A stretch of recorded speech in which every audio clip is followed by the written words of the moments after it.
In this solo leveling Arise Overdrive video, we're going to be going over everything you need to know and our best tips and tricks to begin your journey as the destined Shadow Monarch. For this guide, I'll be going over some of the core mechanics of the game as well as some general tips for new players. So without further ado, let's jump into it. So let's start off by talking about the very basic fundamentals for building equipment, stats, and skills. There are 5 different categories of customization for Sung Jin Woo, namely stat points, weapons, skill trees, blessing stones, and artifacts.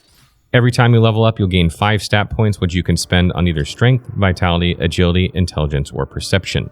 Strength will increase your attack stat, which increases base damage output, as well as reduces the damage you take when you block attacks. Vitality reduces the damage you take, increases your HP, and the amount you regain when you use a health potion in the field. Agility increases critical hit chance, damage, and increases the time frame for executing a perfect dodge. Intelligence increases max MP and MP generation, your resource to use skills and abilities. Additionally, it increases the effectiveness of applying elements on enemies and the damage taken from them. Lastly, perception increases your minimum damage. Every instance of damage that you do will roll a random number between 60 to 100%, so increasing this stat ensures consistent high damage. Additionally, it increases the timing for the deflect window, making it easier to parry enemy attacks. Next, we're going to talk about weapons, but before we do, a big shout out to Solo Leveling Arise Overdrive for sponsoring this video. If you guys are going to be picking up the game but you haven't yet for some reason, you can use our link below to support the channel as the game is out now. So moving on to weapons, you have 2 weapon slots that you can swap between on the fly in combat. There are 7 different types of weapons in the game: swords, daggers, bows, firearms, focuses, polearms, and 2-handed weapons, with each weapon within a category having their own stat scaling and unique weapon skill. For example, Kasaka's Venom Fang is the starter dagger, which scales primarily with agility, so the more agility you have, the more damage it will deal. It also has the skill Villainous Sneak Attack, which teleports you above an enemy and strikes downwards. You'll be able to find more weapons as the game progresses and upgrade them, which we'll go into a little bit later in this video. Besides weapon skills, there are also basic skills which can be acquired from your skill trees. There are 4 skill trees for the main combat styles, 7 for passive weapon skills, and 2 special skill trees for Constitution and the Monarch Awakening. In all of the skill lines, you spend skill scrolls acquired from leveling up to unlock passive skills, such as leveling up the Ambush skill, which is a basic increase to your back attack damage. However, in the combat style skill trees, you can also unlock basic skills which you can use in combat, such as the Rush skill, which pummels enemies to a pulp. Additionally, the combat style trees have a special Overdrive skill in the center of the tree, which is a powerful skill charged by dealing damage. These can be unlocked by spending a rare skill scroll acquired by progressing the main story. You can also refund all your skill points whenever you want using gold to change your build around, and you'll get different skill scrolls for the 3 different categories of skill trees, so you won't have to choose between skill trees when you have points. For example, the Physique and Assassination skill lines use different skill scrolls, so they won't be competing for points. You also have some QTE skills activated when you perform parries or dodges, which can be swapped out in the same menu that you equip skills. Lastly, for customization, we have blessing stones and artifacts. Blessing stones are equipable passive buffs, which are real buffs from Manhua itself. For example, the Daily Quest Completion Blessing Stone gives you immortality and health for a short period after your health falls to 0, or the Camouflage Blessing Stone, which makes you less likely to be targeted by enemies when in a group. Artifacts are your equipable armor, which gives you a main stat depending on the piece, random substats, as well as set effects. Set effects can range from increased critical hit damage to more unique bonuses such as water damage having a small chance to apply ice to enemies. A huge part of artifacts, which you may miss out on, is that you can enhance their main stat using gold and artifact enhancement chips found throughout the game. So if you find a good set of artifacts, make sure you enhance them. With the basics out of the way, let's talk about the first option you're presented with in the game, which is choosing your starter class. You'll be presented with 4 options: Assassin, Duelist, Elementalist, and Ruler. These classes will act as beginner starting points for your stat allocation, your basic skills, and 2 equipped weapons. However, these selections are not the be-all and end-all of your build. You'll have all the weapons presented in the selection screen in your default inventory, and you'll be able to reallocate stat points and skills whenever you want with some gold. There are even different presets in Sung Jin Woo's management screen, which you can switch from to completely change your build from, say, spell-based to melee-based on the fly. As for which class suits you, each has some major differences in playstyle. For the Assassin class, you can expect a fast-paced melee-based playstyle, blinking and dashing around targets with huge AoEs. The goal is always to be behind the target for back attack bonus damage, and to utilize mobility to dodge attacks. Some of the best skills for this line include Vertical Arts, a quick and large AoE, and Magnifying Slashes, which performs multiple slashes over 3 strikes, with each strike becoming stronger. The Duelist line excels in face-to-face combat for frontal attacks. This class is like the opposite of the Assassin class, with a strong focus on smashing the enemy with huge weapons, tanking any and all damage, and constantly staggering targets by parrying them and inflicting the day's effect. The best skills will include Pummel, a multi-hit punch skill that throws enemies off balance, and Decimation, a powerful one-punch skill that charges up and releases a huge flame AoE. The Elementalist line is your classic mage playstyle, focusing on creating huge fire whirlpools and, in general, elemental AoEs that can exploit enemy weaknesses. This playstyle is more ranged focused than the other two, though you can use a bow or crossbow if you wish for Duelist and Assassin. The best skills in this line are Wildfire, a spinning fire whirlwind attack, and Iceberg, which summons an ice pillar from beneath the enemy's feet for AoE ice damage. Lastly, the Ruler line includes Shadow skills, which more closely resembles the skills that Jinnu had from the webtoon. The focus for this line is CC and AoEs, controlling the battlefield with a mix of ranged attacks and melee attacks. The best skills for this line are Black Hole, which sucks all enemies into a sphere, and Finisher, which is a huge AoE that deals multiple hits of damage and staggers enemies inside. Next, we'll talk a little bit about the world map versus the main quest. In the central panel of the Hunter Association Hub, you have the world map for dispatching missions. When you're first starting out, you may be confused as to why the main quest and world map are separate options and which you should be doing. The main quest is an isolated storyline separate from the world map, which gets progressively harder at an unmatchable rate, unless you grind levels and equipment. To grind levels and equipment, you must complete the various optional gates, which open up as you progress the main story via the world map. Solo leveling. Get it?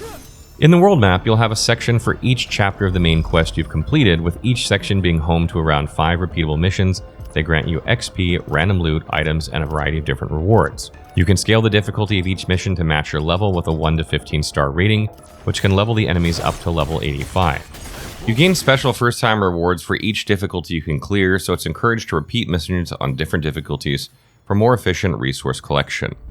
After completing a chapter of the main quest, you'll likely be blocked by the entry condition, which will require you to complete some portion of the world map before entering. Additionally, there will be a recommended level at the bottom, which I recommend being at least a few levels over for the smoothest experience. Some of the main quest missions can be very long, so making sure you don't die at the finish line is priority.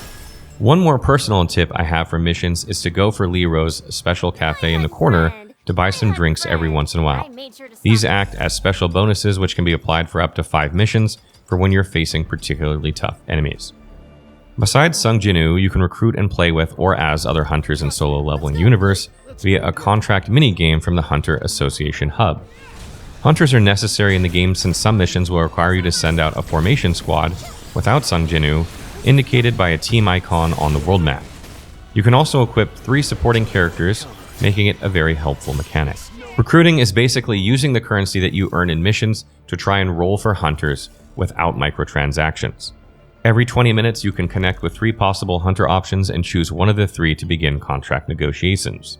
Once you begin negotiations, you can give up to 3 offers of hunt coins, with higher offers having a higher chance of recruitment.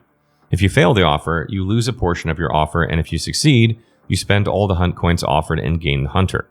Failing all 3 offers puts the hunter back into the pool of recruitable hunters, and you can re-roll for 3 more resumes. There are a few notable tricks to recruiting which you may want to consider. When your offer is rejected, you will gain a permanent increase in the success rate that carries over even if all 3 of your offers are rejected. However, if you lowball them too hard, you will not get this bonus. There is also a bonus given based on the hunter's conditions, which is random. Hunters in better condition get a plus 2% bonus to success rate, so make sure to choose these hunters for the most efficient recruitment process. If you don't like a hunter you chose or don't want to offer 2 more times after the first offer, you can also always discard the resume to cut your losses. One last thing to note is that throughout the game you'll acquire an item to quick hire hunters without having to offer hunt coins. These are rare items though, so I would recommend saving up to 5 quick hires for the best hunters you can get. From my own experience, I recommend not hiring any hunters until you beat chapter 3 or 4, so you have enough hunt coins to gamble for a good chance. There isn't much need for other hunters until you unlock 8 dispatches, which we'll get into a little bit later. Once you get hunters, there are a few things to note. Firstly, the level of hunters will be the exact same as the current level of Sung Jinwoo, and any missions completed with hunter squads will also contribute to your experience, so you won't have to worry about leveling each character without progressing your character. Each hunter will have their own basic skills, support skill, and ultimate ability. They can all be played on the field with these abilities, though they cannot be swapped and tinkered with like Jinnu. When they are playing as supporting characters to yourself, they will only appear in combat momentarily to use support skills when you make specific actions, like deflecting or using a QTE skill. Hunters need occasional skill level ups and growth upgrades to keep up with level increases in the story. They also have some customization that you need to keep an eye on, including artifacts and a weapon slot. It's very easy to forget building these characters up when you're focusing on Jinnu, but they will make you a lot stronger if you do it. Skill level ups use hunter skill scrolls acquired from playing the game, as well as some other items to increase the effectiveness of hunter skills. Growth upgrades are similar, increasing the overall stats for HP, attack, and defense for a hunter. Artifacts function the same way as they do for Jinnu's kit, and so do the weapons, though hunters will only have one slot. Every hunter has a special weapon which you can craft that will yield a very beneficial unique bonus, so I highly recommend farming for your favorite hunter's desired weapons. When it comes to crafting, you want to be on the lookout for materials that you can break or collect as you explore missions in the world map or the main quest. You also gain various materials from boss rewards and specific missions, which you can then use in the crafting station in the Hunter Association hub. In the crafting menu, you'll have 2 tabs for weapons and hunter weapons. Here you can craft any of the weapons in the game given you have the right materials. You will always need to start at the weakest variant and then upgrade using gold and some specific materials to increase its scaling and make the weapon do more damage. One really important tip I have for farming resources for weapons is to click on the material and click the source so you can see exactly which missions a material comes from without having to go through all of them, checking for one specific item. So I recommend farming the lowest difficulty you can for maximum efficiency. Some items may also only be craftable, which will take you to the item crafting menu. From here, you can also click on the materials needed for an item and look for the source.